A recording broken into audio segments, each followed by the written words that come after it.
ईश्वर में विश्वास रखने वाला हिंदू पुनर्जन्म पर राजा होने की आशा कर सकता है।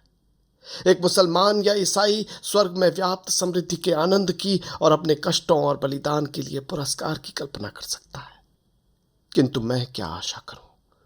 मैं जानता हूं कि जिस क्षण रस्सी का फंदा मेरी गर्दन पर लगेगा और मेरे पैरों के बीच से तख्ता हटेगा, वो पूर्ण विराम होगा, वो अंतिम क्षण होगा। मैं या मेरी आत्मा सब वहीं समाप्त हो जाएगी, आगे कुछ न रहेगा। एक छोटी सी जूझती हुई जिंदगी जिसकी कोई ऐसी गौरवशाली परिणति नहीं है, अपने में स्वयं एक पुरस्कार होगी, यदि मुझ में इस दृष्टि से देखने का साहस हो।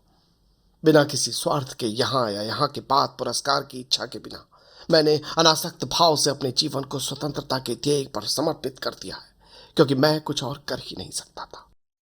जिस दिन हमें इस मनोवृत्ति के बहुत से पुरुष और महिलाएं मिल जाएंगे जो अपने जीवन को मनुष्य की सेवा और पीड़ित मानवता के उद्धार के अतिरिक्त कहीं समर्पित नहीं कर सकते, उसी दिन मुक्ति के युग का शुभारंभ होगा।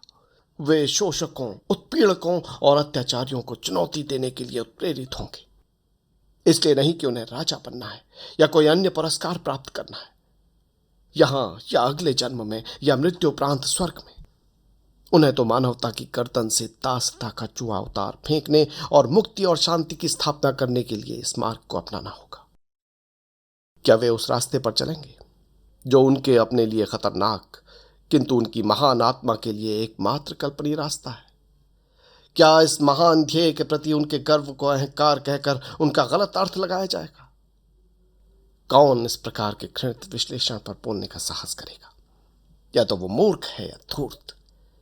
हमें चाहिए कि उसे क्षमा कर दें, क्योंकि वो उस हृदय में उद्वेलित उच्च विचारों, भावनाओं, आवेगों और उनकी गहराई को महसूस नहीं कर सकता।